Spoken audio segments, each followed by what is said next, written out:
तो ज्यादा लोगों को बात distinguished dignitaries on dais and ladies and gentlemen.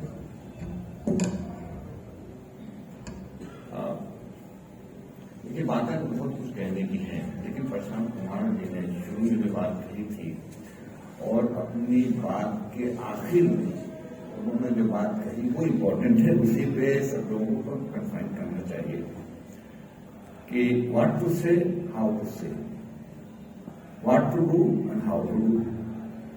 क्या कहें, कैसे कहें, क्या करें, कैसे कहें, करें। बुनियादी बात वही है। देखिए, हालात बहुत खराब है, उसको बदलने की जरूरत है।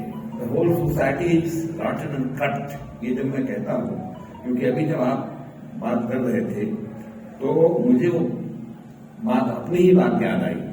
एजुकेशन में कमीशन बना दीजिए, तो कमीशन बन के क्या करेगा? कमीशन तो सरकार चलाती है।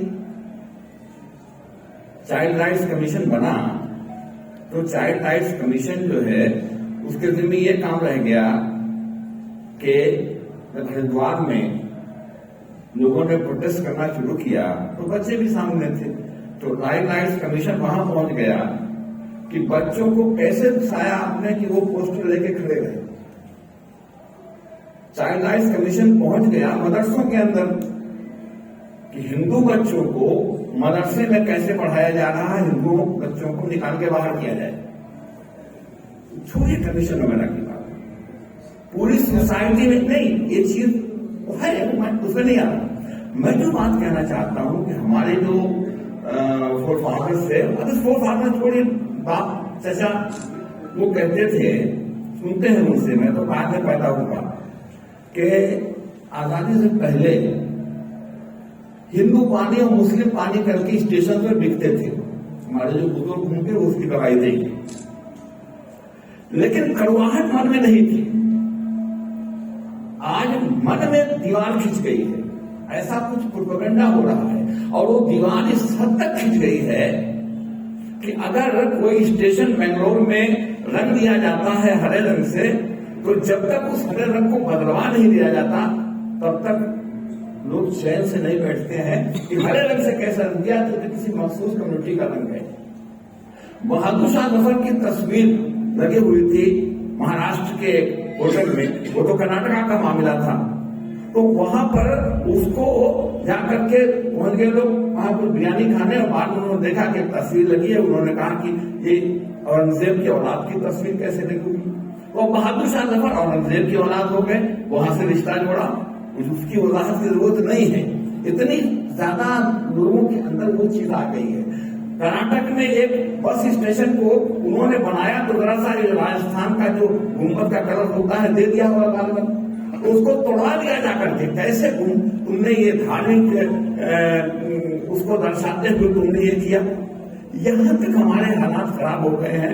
बस में हम जाते हैं तो कभी कभी कोई लेडीज होती हैं या ट्रेन में रहते हैं, ट्रेन आने वाली है, 2 मिनट के लिए रुकती है, तो कहते हैं कि भाई कैसे उतरे, की लेडी परेशान होती है, तो कोई न कोई ऑफर करता है या वो कह देती है कि जरा हमको उतरा दीजिएगा, तो उसको वहां उतार देते हैं। चूंकि उतरवाने वाला तो सलमान था और उतरने वाली लड़की हिंदू थी, इसलिए सब जिहाद हो गया और हंगामा हो गया, पुलिस कॉल कर लेगी। मतलब कहाँ हम खड़े हैं, मैं ये कहना चाहता हूं। इन बातों को कहने का मेरा मकसद ये है। अब इन सारी चीजों का जवाब मैं चंदा जी की बात कह रहे थे, वो ये है कि सब ठीक है, महंगाई बढ़ रही है, बेरोजगारी बढ़ रही है, फला है, ढेका है, बेकार की बातें हैं, हिंदू राष्ट्र बनने वाला है। अजीत साहब ने कहा ना कि बगल में हिंदू राष्ट्र का हश्र तो हम देख रहे हैं, हिंदू राष्ट्र के पक्के क्या हो रहा है। तो जो बात, इन तमाम बातों को देखिए बड़ी लंबी कहानी है, उनको मैं कहना नहीं चाहता। जो मुल्क के हालात है सबके सामने हैं। जो बात प्रशांत जी ने कही वही बात है कि कैसे कहें, कहां कहें, किस तरह से कहें। तो हिंदुस्तान एक जमहूरी मुल्क है, भारत का एक संविधान है, दस्तूर है, और ये अलग बात है, वो एक बड़ी लंबी बहस हो जाएगी कि दस्तूर को मिटाने की बात चल रही है, उसको खत्म करने की बात चल रही है, बदलने की बात चल रही है। हिंदू राष्ट्र बनेगा, सब कुछ बदलेगा, तो उसको बचाने की बात भी चल रही है। लेकिन जब तक है क्या है उसके तहत उसके तहत ये है कि पार्लियामेंट है, लेजिस्लेशन, कानून बनाना, एग्जीक्यूटिव को उसको नाफिज करना और जुडिशरी को ये देखना कि नाफिज कर रही है कि नहीं कर रही है। अब वो कहाँ घुस रहा है, कहाँ घुस रहा है, किसके दायरे कान में, ये सब सवाल इतने लंबे हैं इस पे आवर्स एंड आवर्स चाहिए बोलने के लिए। यहाँ सब लोग बोलने वाले हैं, लेकिन मैं समझता हूं कि जब ये सब फेल होने लगे, जो शायद आज फेल हो रहे कुछ लोग नहीं तो है, तुम्हें एग्रीआर्टिस्ट है उस स्लोगन के तहत, तो फिर क्या करना चाहिए? तो फिर सड़क आती है बीच में, संसद से सड़क तक वाला मामला, तब हमको सड़क पर उतरना पड़ता है। सड़क पर उतरने का मतलब ये नहीं है कि हम वहां उतर करके बिल्कुल झंडा लेकर खड़े हो जाए, वो भी है, वो आखिर में वही होता है, लेकिन हम जो आपसे बात कर रहे हैं ये भी सड़क पर उतरने की बात है। मेरा कहना ये है, मेरा सुझाव ये है, मैं अपनी बात को समेटने की बात कर रहा हूँ, डिटेल में नहीं जाना चाहता, कि हम जो सोच रहे हैं, जो सब लोग सोच रहे हैं, जो मैंने कहा, इसको घंटों घंटों तक हमको एलेबोरेट करना है, उन बातों को हमको लेकर के आवाम तक जाना है। आवाम तक जाने का मकसद ये है, सड़क बनाने का मकसद ये है कि हम आज दिल्ली में मीटिंग कर रहे हैं। आपने किसी पूना के उसका तस्करा किया, डॉक्टर जयपुर का कोई तस्करा आया था, लेकिन जयपुर, पूना, मुंबई, कोलकाता, मद्रास, बेंगलोर से हट करके हमको डिस्ट्रिक्ट हेडक्वार्टर और डिस्ट्रिक्ट हेडक्वार्टर से आगे भी जाना पड़ेगा। क्यों?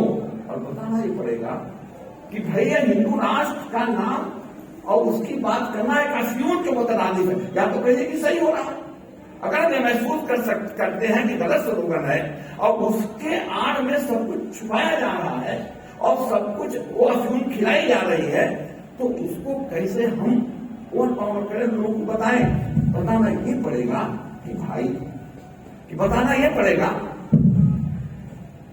कि इस हिंदू राष्ट्र के बनने से क्या चीज तुम्हें मिलने वाली है। क्या मुसलमानों को का बस पे चढ़ना रोक देंगे? क्या जेड के फैजान का वकालत का लाइसेंस छीन देंगे? क्या उनके बच्चों को दाखिला नहीं मिलेगा? मैं इसलिए बात कह रहा हूं कि मैं गांव से आता हूं, दिल्ली में रह रहा हूं, बहुत अरसे से रह रहा हूं, अलग बात है, दुनिया देखी है मैंने, विदेश भी देखा, मगर मैं गांव में आज भी जाता हूं, वहां बैठता हूं गेट के ऊपर, तो गांव का जो डाउन ट्रेंड है जिसकी बात आप करते हैं, वो कास्ट पास छोड़ दीजिए, सभी कास्ट की बात कर रहा हूं, उनके दिलों में ये है कि जेड के फैजान साहब तक यहाँ से जाएंगे, हिंदू राष्ट्र बनेगा और ये जब ढकेले जाएगा पाकिस्तान पाकिस्तान नहीं कहेगा, इंडोनेशिया, मलेशिया, सऊदिया, दुबई नहीं कहेगा, तभी पाकिस्तान भाग के सरोवर अपील करता है, टीवी लगा हुआ है, तब वो ये कहते हैं कि भाग के जाएंगे तो इनका मकान मेरे कब्जे में आएगा, शफी साहब भाग के जाएंगे, इनका मकान मेरे कब्जे में आएगा, अदीब साहब भाग, ये वाकया है, ये लोगों के दिमाग में है। और एक बात और कह के मैं अपनी बात खत्म करूंगा कि भाई हिंदू राष्ट्र बनाने की बात, ये जो अभी एक संत ने ये आवाज उठाई है कि तुम मुझे ताकत दो, तुम मुझे वोट दो, तुम मुझे मेरा साथ दो, ये जुमला कहा था सुभाष चंद्र बोस से देते हुए, मैं तुम्हें हिंदू राष्ट्र दूंगा, ये इसकी बात बड़ी गहराई तक है, उसको देखने की कोशिश आप करिए। इसलिए कि टीवी उसी तरह से लग गया है पिछले 10 दिनों से कि जैसे वो किसी बड़ी न्यूज को लेकर के, प्रधानमंत्री की न्यूज करके और कुछ तमाम चीजों को लेकर के वो लगा हुआ है। तो मैं अपनी बात को समाप्त करते हुए, खत्म करते हुए कहना चाहता हूं कि नेपोलियन बोनापार्ट ने कहा था, the world suffers not because of the violence of the bad people but because of the silence of the good people. ये नेपोलियन बोनापार्ट ने कहा था, उसकी जरूरत है। आपने कहा है अपने इन्विटेशन में कि जस्टिस साइलेंस इज क्राइम, तो बिल्कुल साइलेंस इज क्राइम। मैं ये कहते हुए आपसे सुना चाहता हूँ, बहुत कुछ कहने को है, मैं तो खाली अनुमान को टच करने की कोशिश की है। मैं आशा करता हूँ कि आप जब भी गांव तक जाने की बात करेंगे, किसी शहर में करने की बात करेंगे, अगर जेड के फैजान को आपने याद किया तो मैं वहां पर जरूर आपको मिलूंगा। ये मैं करता रहा हूं, मैं करूंगा, और मुझे आप बुलाएंगे तो मैं हाजिर होऊंगा। ये कहते हुए आपसे सुनना चाहता हूँ कि आज अगर खामोश रहे तो कल सन्नाटा छाएगा, हर बस्ती में आग लगेगी, हर बस्ती जल जाएगी, सन्नाटे के पीछे से तब एक सदा ये आएगी, कोई नहीं है, कोई नहीं, कोई नहीं है, कोई नहीं। शुक्रिया।